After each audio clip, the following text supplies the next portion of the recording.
expertise we have been gathered throughout on the indices. And also the second session of this indice will be regarding the report of the net zero ambitions of the Republic of Tajikistan. Will be presented by the together UNDP and FCDO International Consultant. In order to start our side event today, let me introduce Mr. Zafar Mahmoudov, the Executive Director of the Regional Environment Center for Central Asia, to give us the welcoming speech. Please, Mr. Mahmoudov, the floor is yours.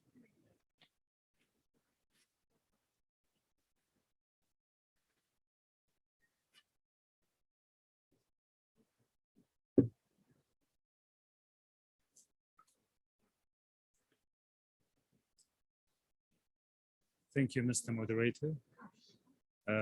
If you allow me, as I see most of the speakers, most of the participants of our today's session, Russian-speaking audience. So if you allow, I would like to make my introductory speech in Russian. Спасибо большое еще раз, Левашо. И я бы хотел обратиться сегодня к нашим уважаемым участникам нашего сайд-ивента. Сегодня, как вы видите, уже третий день мероприятий, которые проходят у нас в павильоне Центральной Азии. И я бы хотел еще раз сказать, что мы, организовав этот павильон, предлагаем нашим посетителям, как вживую, так и онлайн, и мировому сообществу уникальную возможность познакомиться с Центральной Азией и ее инвестиционным потенциалом, ролью в глобальном климатическом процессе, перспективами и текущими потребностями в финансировании, обмене технологиями и возможностями для сотрудничества. Сегодня мы послушаем так называемый ОНУФ, национально определяемые вклады стран. Мы даже послушаем более долгосрочные стратегии Таджикистана. И я думаю, что мы должны воспользоваться этой возможностью, которую предоставляет павильон, по максимуму. И в связи с этим я бы просто хотел повторить некоторые слова, которые были еще сказаны в начале, во время открытия нашего павильона, о том, что предоставляет и в чем заключается цель, основная цель этого павильона, то, что мы здесь сидим, нашего сайд-ивента. Это возможности, это шансы и это надежды. И также это потенциал, это ресурс, который должен быть максимально исчерпан.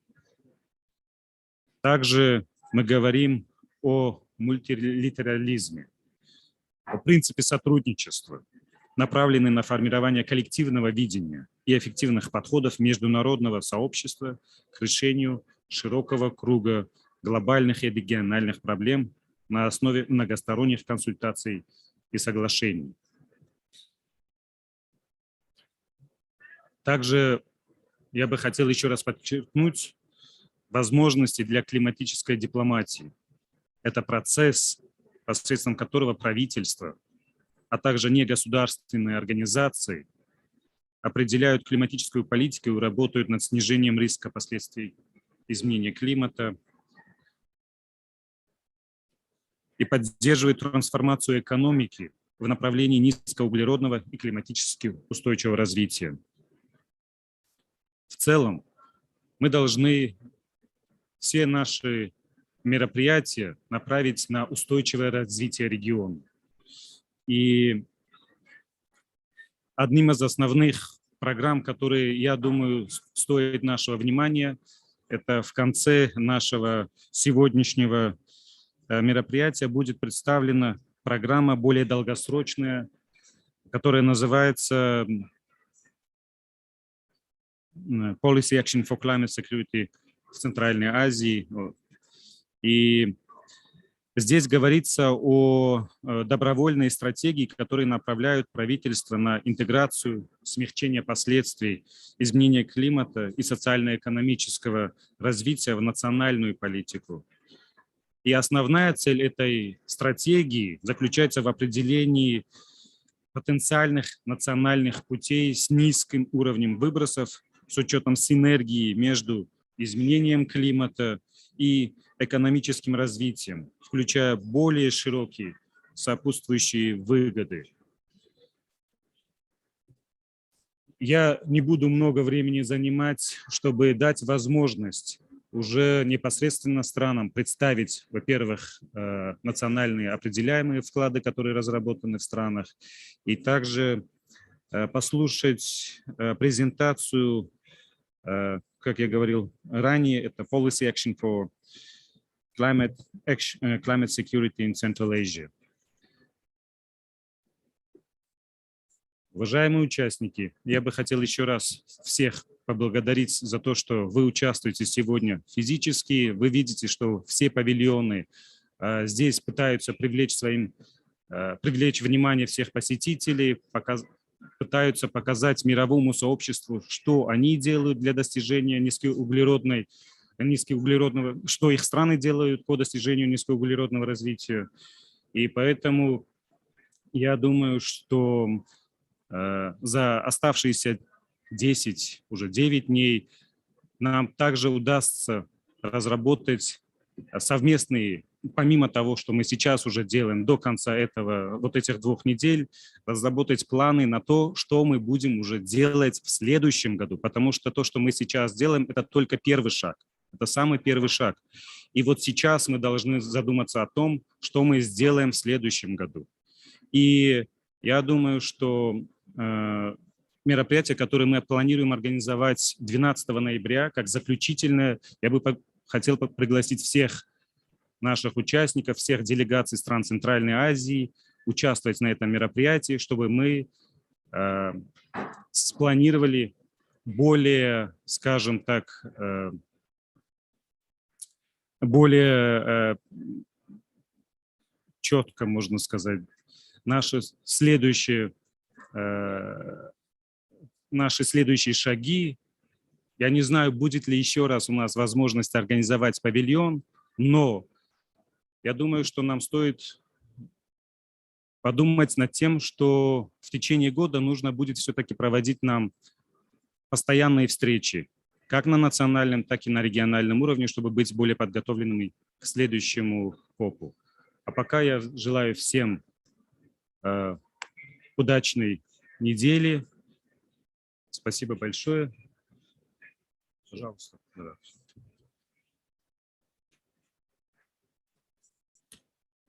Thank you. Thank you very much, Mr. Mahmoudov. Indeed, this is all that we have gathered here. It's with the effort of the CAREC and with the willingness of all our country, kind of Central Asian countries that we have been kind of gathering here. You know, of course, we do hope that this is not going to be the last COP that all our region is going to be kind of getting such a pavilion and such a chance to, in order to enhance all the cooperations and also to showcase their expertise and also the role of the Central Asian countries in the work of the kind of getting the issues of the climate change of the region to be showcased in the global level. Thank you very much for all these efforts.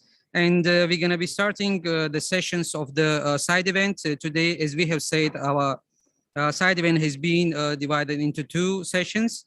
The first one is going to be the expertise of the Central Asian countries regarding the key aspects and needs of funding, technology, capacity building, international expertise, and the role of civil society under the nationally determined contributions.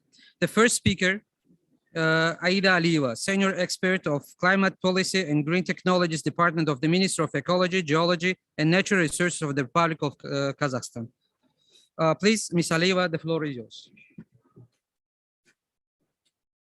Thank you, Zafar. Thank you, Karek. It's a big honor for me to participate in this side event.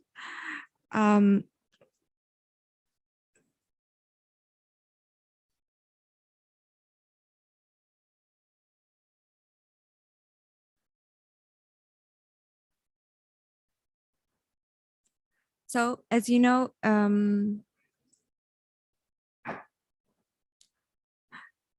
my name is Aida, and I work in the Ministry of Environment in the Republic of Kazakhstan. And as you know, all parties of Paris Agreement should upload their updated national determined contributions every 5 years. So last year we just started our work to update our NDC. And next slide, please. So it was updated with the help of the World Bank and many other international organizations. They were working together with us, and including Jasludamu, EY, USAID, and UNDP and GIZ. Next slide, please. So here you can see the dynamic of our greenhouse gas emissions and forecast until 2060. As you see, from the red line, from the green line, it is our unconditional target by up to minus 15% in 2030, and we have to reach 280 million tons of CO2. And if we will not do anything, Kazakhstan is going, the emissions of Kazakhstan are going to be raised up to 473 million tons. Now, according to the latest data of inventory, our emissions are 364 million tons of CO2. Next slide, please. And so for today, we have finished our modeling results of NDC, and we just found out that our main driver policies to reduce greenhouse gas emissions in Kazakhstan are carbon pricing, includes emission trading system and carbon tax, and expand our renewable sources energies, and increase our energy efficiency and energy saving policy, and also support circular economy, including waste recycling. Next slide, please. So as you probably know, Kazakhstan, unconditional target of Kazakhstan is minus 15% up to 2030, and conditional target is minus 25. And we have used two types of models. There are TIMES and CGE. TIMES is an energy model, and CGE is macroeconomic. So the results of modeling are showing that Kazakhstan cannot do more ambitions than it already has, and we have to keep our previously announced NDC at minus 15%. So we can reach our unconditional target only if we will have some additional support or investments. Next. So here you can see the forecast of the two scenarios, and the zero scenario is like with no measures and with no any low carbon development policy, and the another scenario includes strengthening of its emission trading system and carbon tax, and also expand of renewable energy sources. And it is clear that to reach our goal, we have to do a lot of things, like including strengthening emission trading system until 2025. Next slide, please. I'm sorry, next.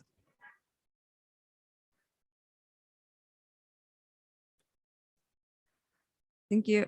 And here it is estimated investment need for economic development.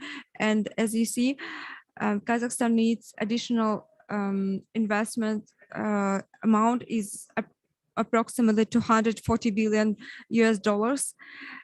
until 2030. Okay, next.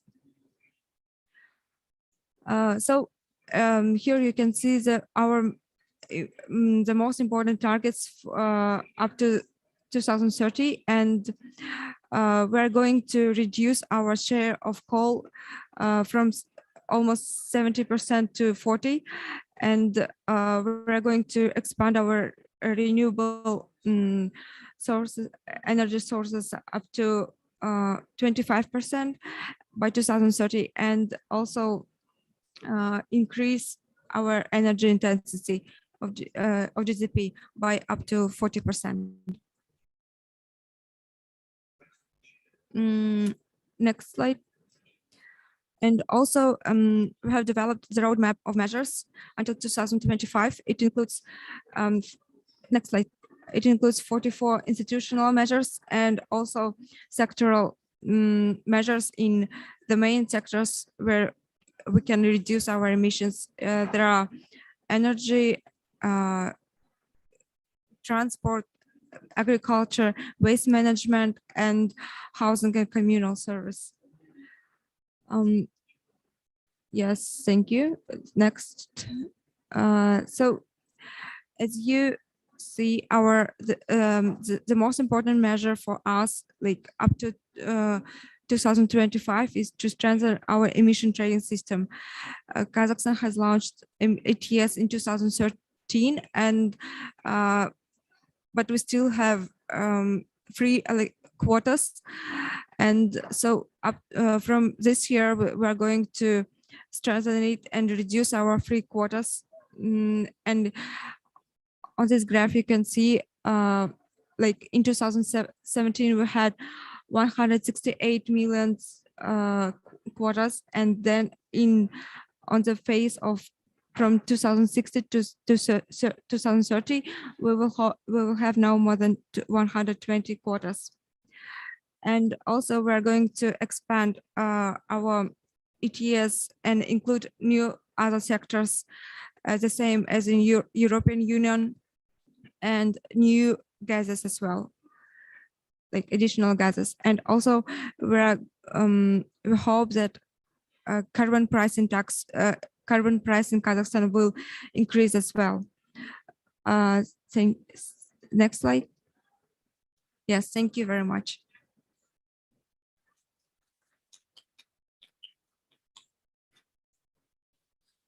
Thank you very much, Ms. Alieva. As we have said within the agenda, so all the questions and answers, this session is going to be after all the presentations are going to be finalized.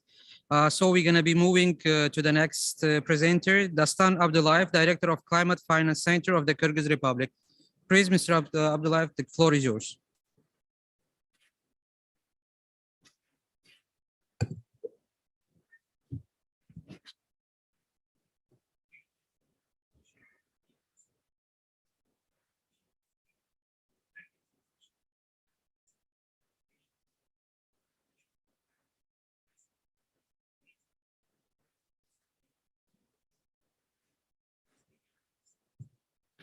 Добрый день, коллеги. Разрешите представить вам обновленный ОНУФ Кыргызской Республики. В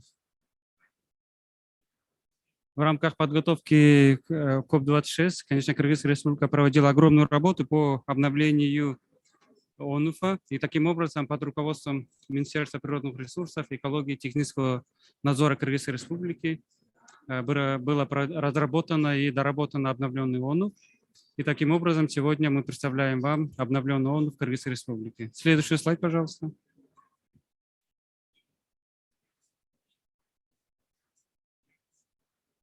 В решении правительства Кыргызской Республики наше министерство было определено как НУО по взаимодействию с Зеленым климатическим фондом и секретариатом ООН. Таким образом, Центр по климатическому финансированию является фокал-поинтом по взаимодействию от имени НУО. Все реформы, которые проводятся в Кыргызской Республике по улучшению ситуации по части экологической безопасности и климатической устойчивости, направлены на то, чтобы в будущем все наши направления, включая климат и экологию, достигало своих целей, которые мы определяем в рамках ОНУФ и других климатических стратегических документов. Следующий слайд, please. Как всем известно, в 2015 году, как и Кыргызская Республика, как и все страны, разработала предварительный ООН, и мы внесли на регистрацию в секретариат ООН. Таким образом, сегодняшний обновленный ООН является продолжением или обновленным вариантом того проекта, который был разработан в 2015 году. Следующий слайд. В первую очередь данный ООНов направлен на увеличение устойчивости Кыргызской Республики, таким образом, чтобы в 2025 или 2030 годах мы достигли более устойчивой страны. И также мы в приоритетном направлении рассматриваем разработку low carbon strategy, то есть низкоуглеродной стратегии в Кыргызской Республике в будущем. Следующий слайд, пожалуйста. В рамках ООНов мы определили несколько приоритетных направлений. Одним из первых является энергетика, включая транспортный сектор. И по данному сектору мы определили для себя приоритетные направления, в рамках которого мы предусматриваем реализацию структурных реформ. Эти направления включают в себе развитие ВИЭ, увеличение газификации в нашей стране, конечно, увеличение использования электромобилей. И в целом эти все структурные реформы будут направлены на то, чтобы в стране увеличить энергоэффективность системы. Как нам всем известно, около 60% выброса парникового газа приходится на сектор энергетики и транспорта. И таким образом наши все структурные реформы направлены на снижение использования, а также модернизации энергетического сектора в Кыргызской Республике. Следующий слайд. Следующим направлением является агропромышленное направление. Здесь мы основной упор делаем на проведение структурных реформ в части предоставления и увеличения финансовых ресурсов для того, чтобы реализовать структурные реформы в агросекторе. Таким образом, на будущем увеличить органическое сельскохозяйство и с тем, чтобы в целом экономика была направлена на на устойчивую и зеленую часть. Следующий слайд, пожалуйста. В целом, если взять стоимость стоимость сумм, которые направлены в рамках ООНов, мы определили таким образом, что общая стоимость митигационных и адаптационных мер мы определили в размере около 10 миллиардов долларов США.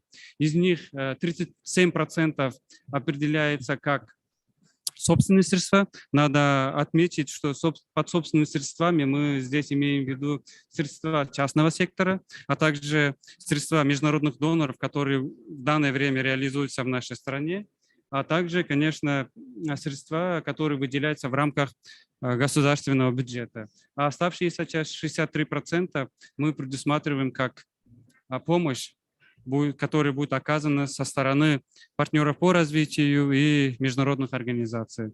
Конечно, 10 миллиардов сомов являются достаточно большими средствами для нашей страны, но, несмотря на это, мы полагаем, что в рамках предусмотренных структурных реформ мы достигнем более социально-экономического развития и устойчивости в нашей стране. Следующий слайд, пожалуйста. Таким образом, основной целью ООНов является достижение амбициозных целей. И в рамках обновленного ООНов Кыргызская Республика предусматривает снижение выброса парниковых газов до 2025 года около 17% по сценарию «Бизнес как обычно», а также при помощи международных наших доноров мы предполагаем снизить выбросы парниковых газов до 37%. А если смотреть 30-й год, то к 30-му году предполагается снижение выброса парниковых газов до 16% по сценарию «Бизнес как обычно». Также при помощи международных наших доноров и партнеров по развитию мы предполагаем, что снижение выброса парниковых газов достигнет до 44%. Следующий слайд, пожалуйста.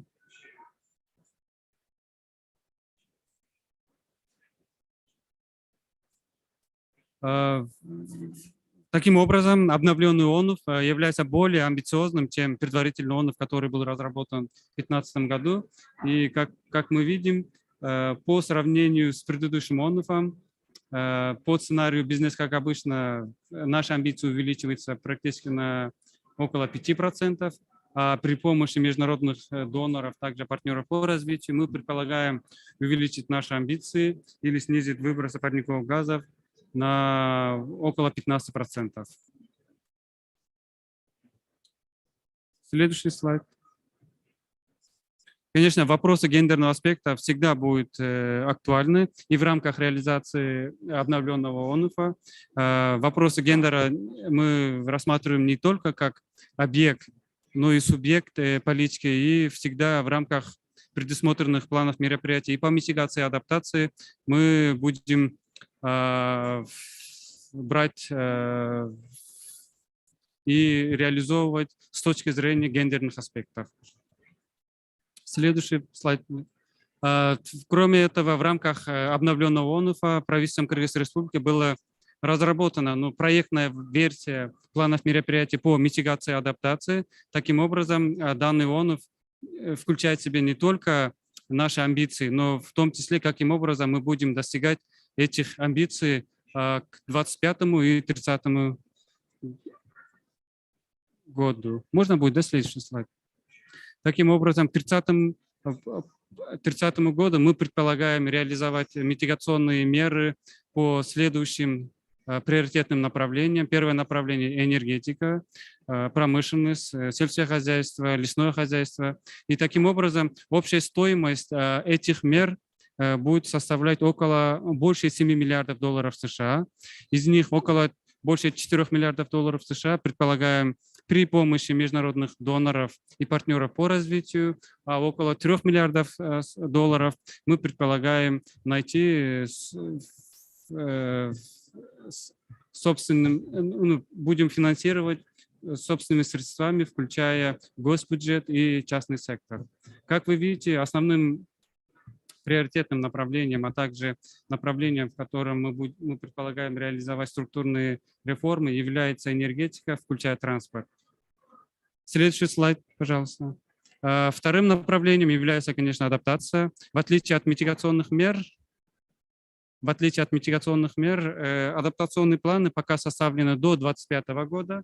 И таким образом, в рамках адаптационного плана мы определили следующие приоритетные направления, включая и сельское хозяйство, энергетику, здравоохранение, также ситуация ЧС и лесное хозяйство, развитие зеленых городов и регионов. Если смотреть общую сумму, то общая сумма мер по адаптации до 2025 года составляет около 3 миллиардов долларов США. Из них около 2 миллиардов составляет помощь международных доноров и партнеров по развитию. Меньше чем миллиард мы будем финансировать собственными средствами. Таким образом, данный ОНУФ будет служить нам... Следующий слайд, пожалуйста. Данный обновленный ОНУФ будет служить нам основным документом по привлечению климатического финансирования и по определению климатической политики нашей страны до 2025 и 2030 годов. Спасибо большое за внимание.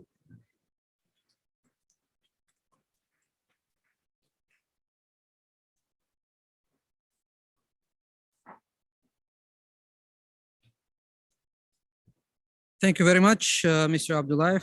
Indeed, it's really good to see that in the list of the NDCs that submitted by all the countries, we do see that our Central Asian countries have already submitted their updated ones. And the next, on the same issue of the update of the NDC and the role of the civil society in other parts, and also the main aspects and key issues of the NDCs. Presentation is going to be by Muzaffar Shodmonov, Climate Change, a consultant, Agency for Hydrometeorology of the Committee for Environment Protection under the government of the Republic of Tajikistan. Please, Mr. Shodmonov, the floor is yours.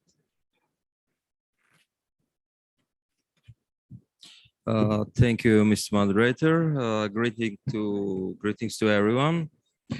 And I would like to switch to Russian language because we have a translation, as I see. Thank you. Здравствуйте, дорогие участники сегодняшнего сайд-ивента. Меня зовут Музафар Шодмонов. Я специалист по изменению климата, агентства по гидрометеорологии, комитета охраны окружающей среды. Я представлю сегодня вам обновленную версию национального определяемого вклада Республики Таджикистан. Данный документ был разработан совместно с командой NDC Partnership и партнерами по развитию и с комитетом по охране окружающей среды. Данный документ уже был представлен в секретариат РКК ООН 12 октября этого года. Следующий слайд.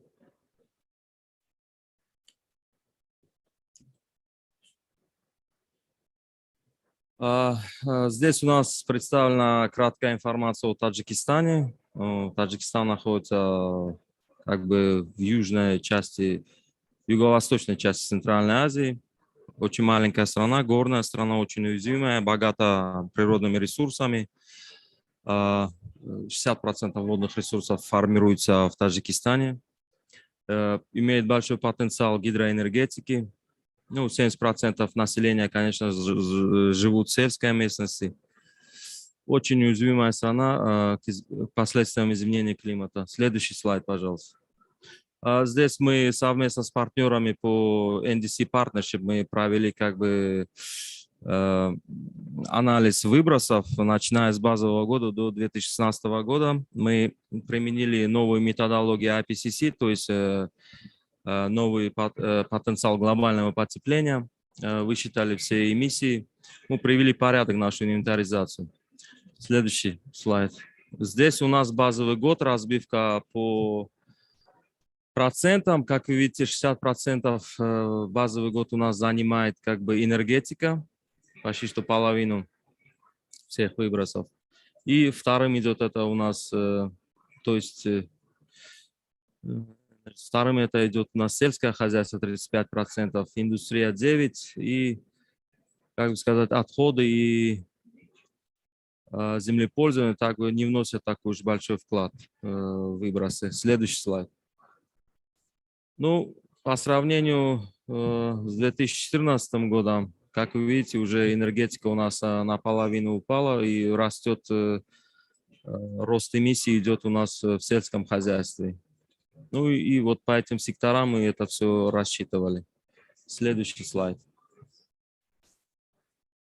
В NDC, как мы уже говорили, у нас базовый год 90-й год.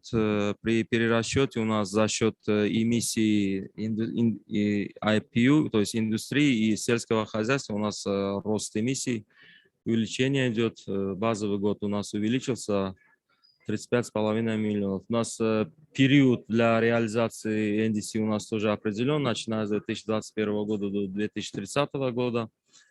Три основных парниковых газа, это карбон диоксид, метан и азот. Ну, по секторам у нас уже разбивка идет, какие сектора мы уже рассматриваем. Это у нас энергетика, индустрия, сельское хозяйство, землепользование и лесное хозяйство и отходы. Ну, как говорили, уже использовали методологию МГЭК 2006 года. Следующий слайд. Ну и какие данные были использованы при разработке NDC? Основные ключевые документы Республики Таджикистан – это стратегия развития до 2030 года, среднесрочная программа до 2025 года, а также идет национальная стратегия по адаптации к изменению климата Республики Таджикистан. И были использованы другие межсекториальные программы, стратегии, планы. Они были использованы при разработке NDC. Следующий слайд.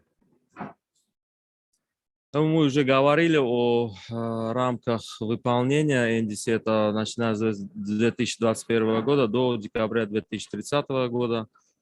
И у нас как бы включен целевой показатель. У нас цель до 2030 года уже сократить наши эмиссии указанных показателях NDC. Так, следующий слайд. Здесь у нас сценарий, по каким сценариям мы работали. Мы взяли основные прогнозы национальной стратегии по развитию и другие секторальные планы. Разработали 3 сценария. Значит, по этим сценариям мы уже начали разрабатывать наши прогнозы, будущие выбросы Следующий слайд. Следующий слайд. Здесь у нас уже показаны наши прогнозы по сценариям. У нас идут два показателя, это безусловные и условные показатели. Здесь на графике видны, то, что в 2030 году насколько будет сокращение по условному и безусловному показателю. Следующий слайд. Следующий слайд. Здесь мы провели такой маленький анализ, сравнили, значит, NDC, которая была представлена в 2017 году, и NDC, которую сейчас вот мы представили, уже разработана была в 2021 году, в 2020 году. Ну, здесь уже у нас более, мы в 2017 году говорили то, что на 20% уменьшения, а уже здесь у нас идет 40% по безусловному вкладу, а с условным вкладом почти уже на 50% мы хотим сократить базовый год к 2030 году. Следующий слайд. И также мы рассматривали мероприятия по адаптации, исходя от наших национальных стратегий, планов, межсекторальных программ.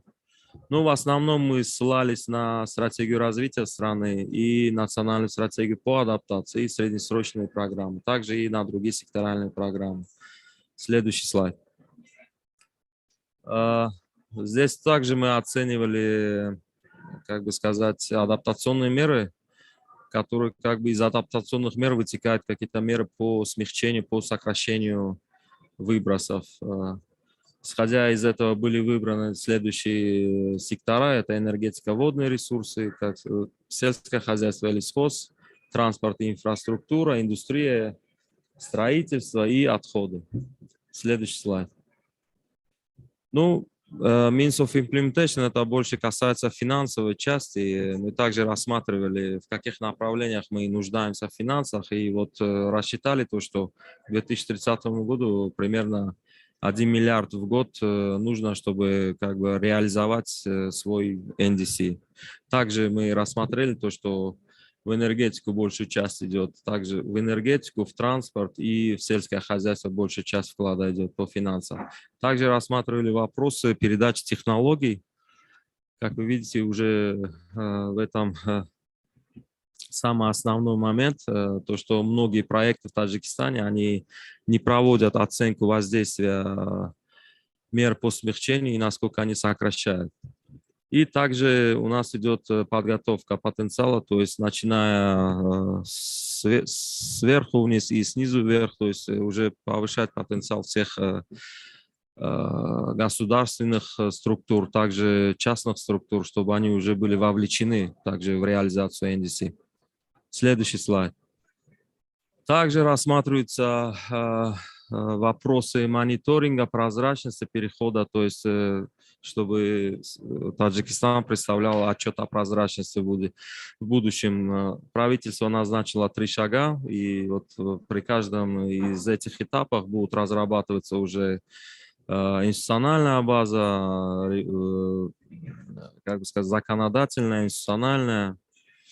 И при уже третьей фазе уже получается так, что те государственные структуры и частный сектор, который уже выбрасывает более 50 тысяч тонн, уже ведется над ними тоже мониторинг и учет. Следующий слайд. Спасибо за внимание.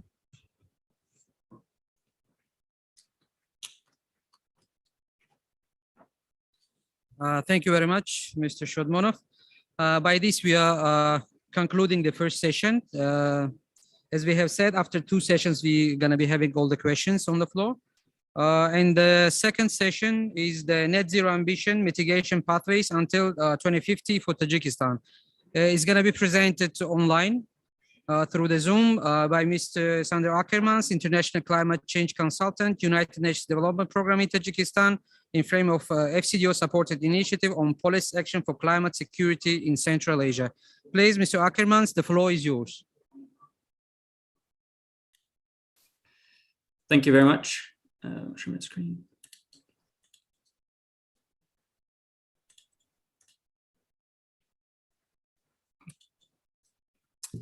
Good afternoon, everyone.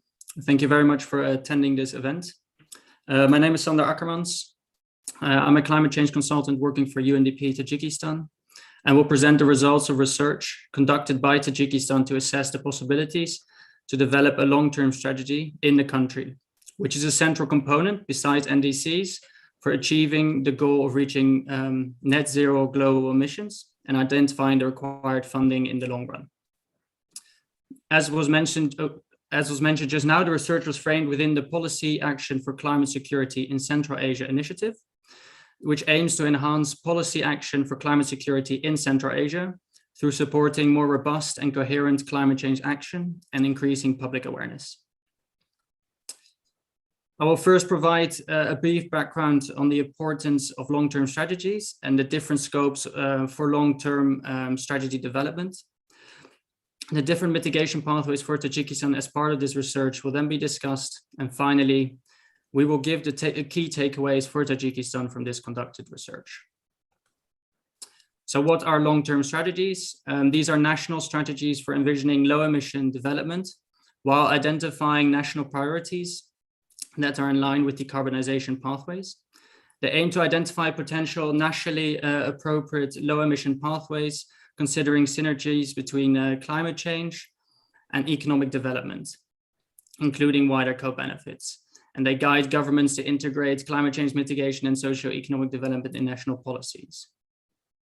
So why are long-term strategies important and needed?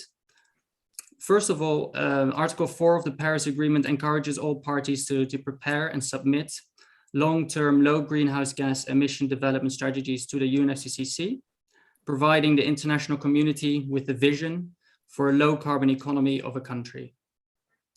To date, 33 parties have submitted such a long-term strategy. Secondly, long-term strategies provide a long-term horizon to the NDCs, and they place the NDCs into context of countries' long-term planning and development priorities, presenting a vision and direction for future development. Linking NDCs and long-term strategies should ideally mean that the mitigation targets put forward by an NDC would be concrete milestones along the low emission pathway resulting from the LTS. Therefore, the LTS sets the vision to 2050, while the NDC presents the highest medium-term ambition in 5-year cycles. The development of an LTS will therefore ease the future revisions of an NDC and can also be further revised in line with subsequent NDC revisions. While long-term planning is not a new concept to many countries, the invitation to submit an LTS under the Paris Agreement challenges many countries to plan for mid-century in the context of the Paris Agreement's goals. There are 3 levels of comprehensiveness for LTS development that can be considered. First of all, there is the base version. This is the starting point for LTS development, where limited resources are available. Then there is the intermediate version, which is the elaborated LTS version with indication of existing knowledge gaps that require further support for the next review cycle. And finally, there's the detailed version, which is a comprehensive version of LTS based on an in-depth underlying analysis. So this research conducted by Tajikistan is considered the base version or the starting point for LTS development. However, the existing knowledge gaps that require further support have also already been identified. So this research provides an initial assessment of the alternative long-term mitigation pathways for Tajikistan to achieve carbon neutrality by 2050, meaning achieving net zero GHG emissions by balancing emissions with removals. It provides the country an initial entry point in determining the scope in terms of sectors and GHG emissions, targets, policies, and financial pathways on which the country can build and ultimately develop its own long-term strategy, against which the country could benchmark its shorter-term programs and plans. A long-term vision would allow Tajikistan in weighing the costs and benefits of policy decisions and infrastructure development options, and could benefit the country in avoiding of financially unfavorable and unsustainable development pathways. Policy interventions impact GHG emissions and removal trends, and there are several possibilities for achieving carbon neutrality, implementing a different set of policies at a different cost and with different implications. For Tajikistan, four mitigation pathways were designed, with each mitigation pathway incorporating different intensity levels for the variables of policy interest and having different GHG emissions and costs. The reference scenario is established according to the latest national GHG emission inventory of the country, which is the GHG emission forecast to 2030 developed for the updated NDC. The reference scenario is extended from 2030 onwards to achieve a 2050 LTS reference scenario, which does not consider any additional policy efforts during this time period. And long-term mitigation pathways follow a backcasting methodology, which has been applied in this research and which defines the results ad hoc, reaching net zero emissions by 2050. This is in contrast to the forecasting approach followed in the GHG emission projections to 2030. The four mitigation pathways or scenarios that that were developed for Tajikistan are characterized as follows. The first mitigation pathway focuses on policy efforts for decarbonizing the energy sector, both in the supply and demand sectors. Limited policy efforts are made to enhance removals. The second mitigation pathway instead focuses on intensive policy efforts for enhancing removals and for improving the sustainability and decarbonization of the agriculture sector. Moderate but significant policy efforts are made in the remaining sectors. The third mitigation pathway includes intensive policy efforts in all sectors. And the fourth and final mitigation pathway contains the intensities of policy efforts of the second mitigation pathway. This means that it includes intensive policy efforts on enhancing removals and for improving the sustainability and decarbonization of the agriculture sector. Moderate but significant policy efforts are made in the remaining sectors. However, there are additional considerable policy efforts for the introduction of carbon capture and storage technologies. So each mitigation scenario considers and combines different intensity levels for each of the variables of policy interest, ranging from little to no policy efforts through to intensive policy efforts. For this research, 5 different levels were considered. No intensity, meaning there are no policy efforts undertaken by the country for the sector. Limited intensity, which means some small policy efforts are being made in the sector. However, they do not lead to any significant changes.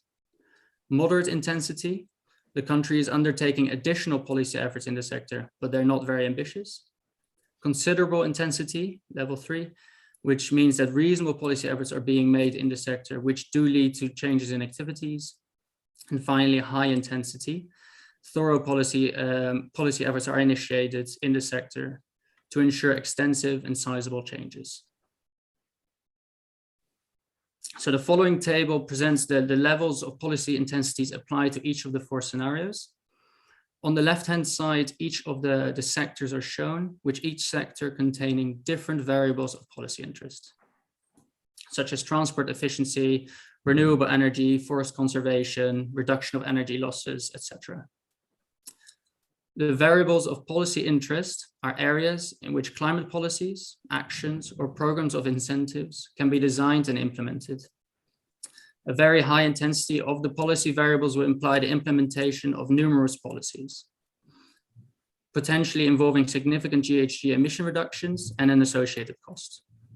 The intensity of these variables will ultimately define the different mitigation pathways and the policy implications.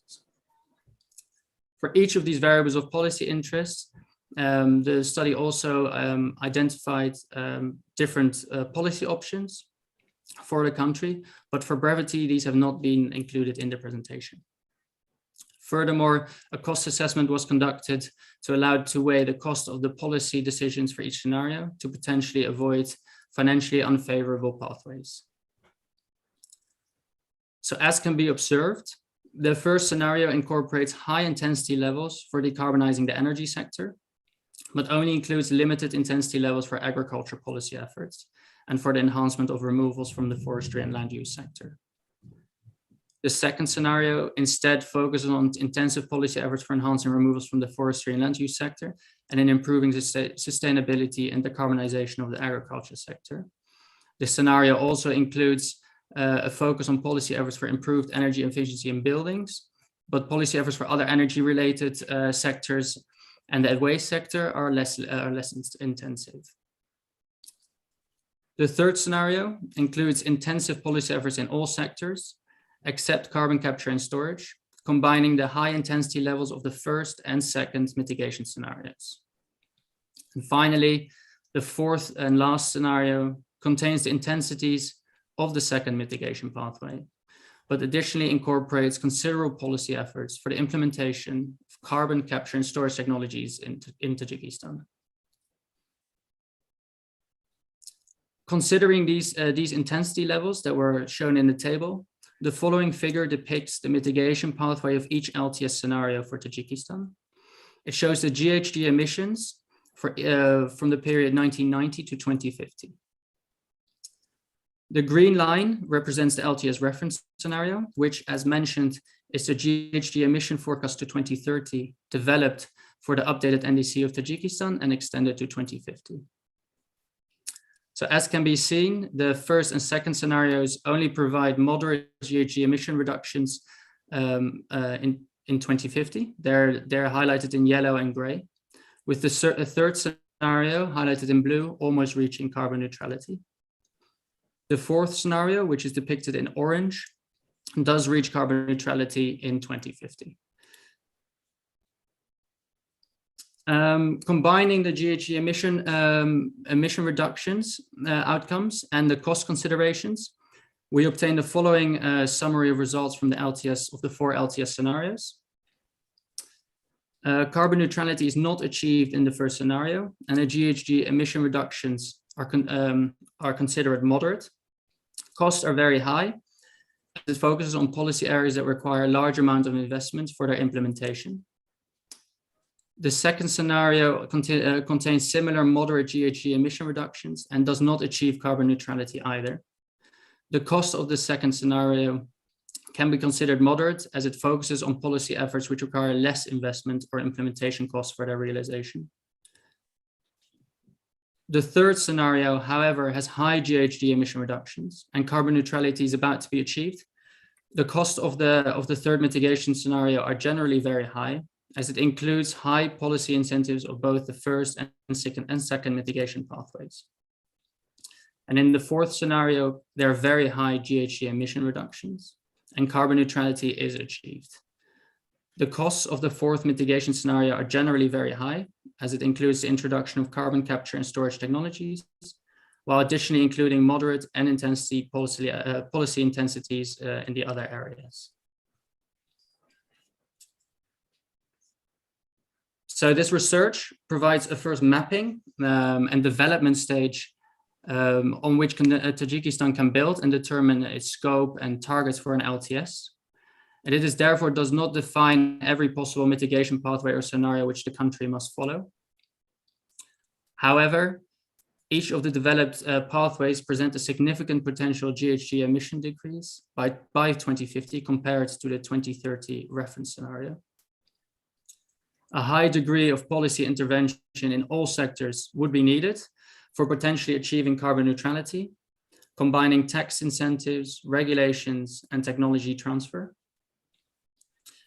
Cost estimates will allow policymakers in Tajikistan to easily assess the costs associated with any given total amount of GHG reduction and identify the most financially favorable mitigation pathway.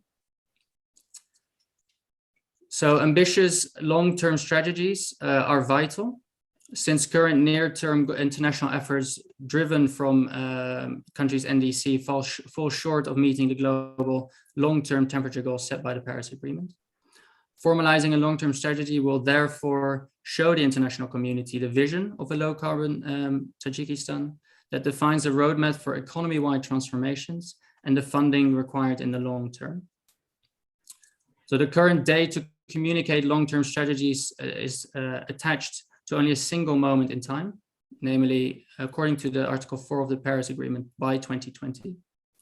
Although the submission of an LTS is not mandatory, for parties that have not met this original deadline, setting a new date in the COP26 decision would encourage these parties and provide a time frame for submitting an LTS.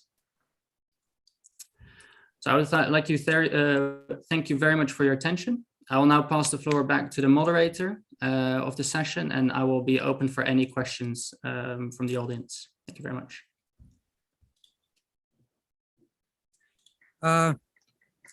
Thank you. Thank you very much, Mr. Ackermans, for the full-size report of and also the presentation of the net zero ambitions and mitigation pathways of Tajikistan till 2050. And for now, we are opening the floor for the questions and the answers, and we're going to be going through till we do have around like 15-20 minutes for this session. If there is going to be any questions for our speakers here and also for Mr. Ackermans, we are happy to get all these questions, please. And also, first, we're going to be getting from the offline ones, and we're going to be shifting to the questions that are going to be through the Zoom. Please, from here, you can identify yourself and then ask a question, please. Thank you very much for your presentations. I hope you can hear me. My name is Rocco D'Emilio. I'm an energy system modeler and analyst. I work in Central Asia, and I'm actually the lead architect of the energy system model in Kazakhstan and for the whole Central Asia. So I have one very short question for all of you. The first one for Kazakhstan. As far as I understand, you said that the idea is to keep the same level of ambition for 2030, so not to basically enhance the ambition for the NDC. So my question for you is how this is coherent with this neutrality target that you have by 2060. So this is the first question. Let me just move on, and then hopefully you can answer. For Kyrgyzstan, my question is, as far as I understand, you are calculating the reduction in terms of percentage with respect to a baseline that you create. But I haven't seen actually whether this reduction in terms of relative percentage corresponds to a reduction in terms of absolute values. So what actually can happen is that if your baseline is very high, your reduction with respect to the baseline still generates some increase of emissions. So I would like just to get some clarification from your side if you aim to reduce the emission or just you aim to reduce the emission with respect to a baseline. And the third question is for Tajikistan. I find interesting this exercise of moving forward and then backward with the LTS. But I think the key takeaway that was not mentioned is that by comparing 2030 in the two exercises, there is no way to go neutral by 2050 because the gap is 7 million tons of CO2 equivalent in 2030, which is absolutely huge. So the key takeaway, as far as I understand, is that there is no chance if we stick on the current level of NDS targets for Tajikistan to reach neutrality by 2050. That are my comments and questions. I very much open for your answer. Thanks.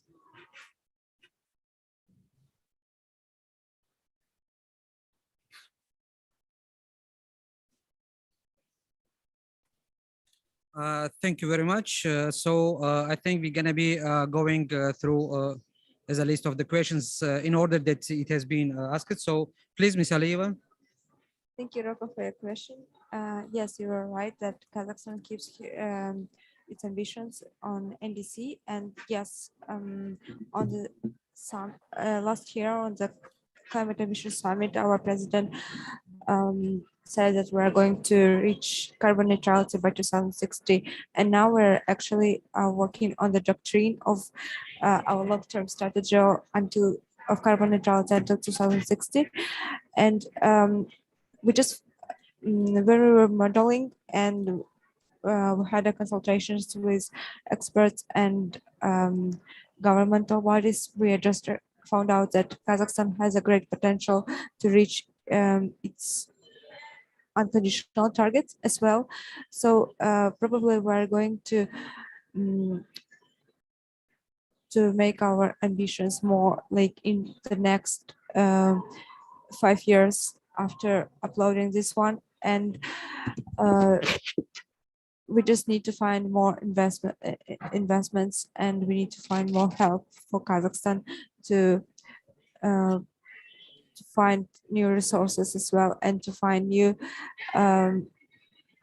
people who work in climate change as well. So we can do that, but it's not just that time. I mean, maybe next 5 years. Thank you.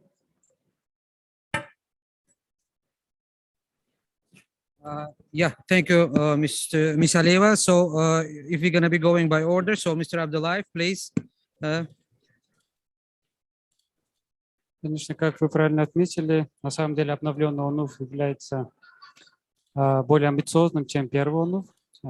Поэтому с учетом тех наших намерений и приоритетов, которые мы выставили в рамках обновленного ОНУФа, мы предполагаем увеличение наших амбиций. Но, как выше было отмечено, эти увеличения зависят от того, насколько и наши партнеры по развитию, и международные организации готовы оказать нам содействие в реализации тех амбициозных планов и структурных реформ, которые предполагаются в рамках обновленного ОНУФа.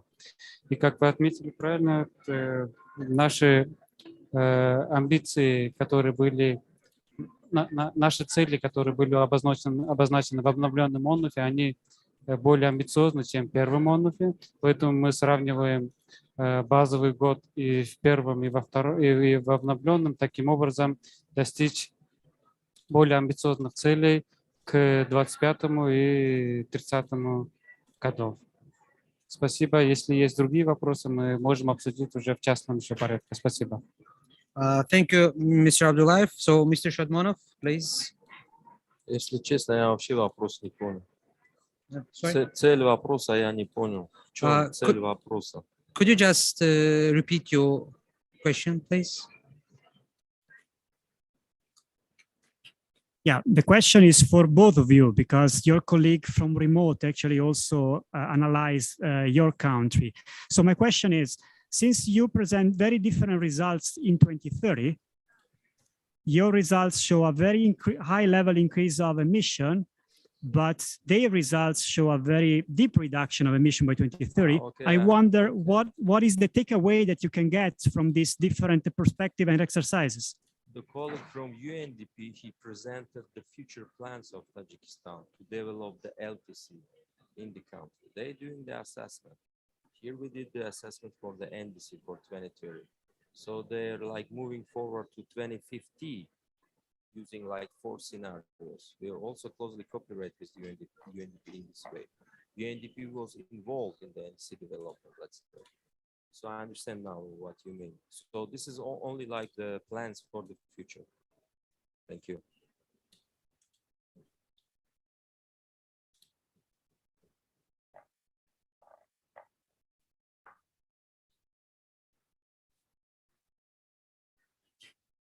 So thank you very much for our speakers for the answers.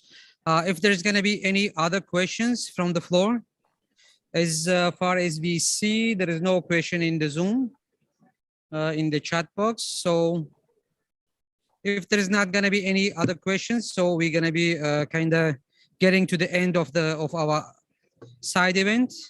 I just want to say a big thanks to our experts from the countries, Ms. Aliyeva, Mr. Abdullayev, and Mr. Shodmonov for their presentations and the overall description of their work in the national level, and also it's kind of ambitious getting them to the global level of their works under the NDC and the overall key aspects and the fundings and other roles of the NDC that has been done so far. And also for Mr. Ackerman for the comprehensive presentation of the net zero ambitions, the report that has been done for Tajikistan so far, and what has gone through this process. By this, we want to thank on behalf of the CAREC and also from all Central Asian countries for all the participants of today's side event, online and offline.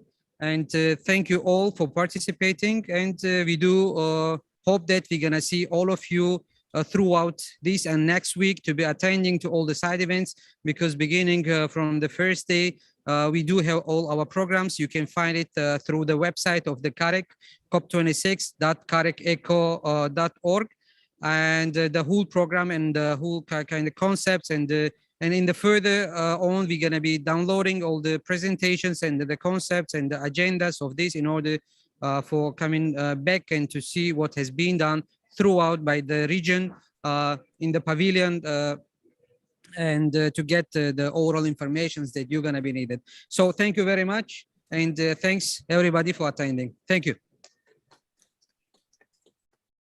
Спасибо.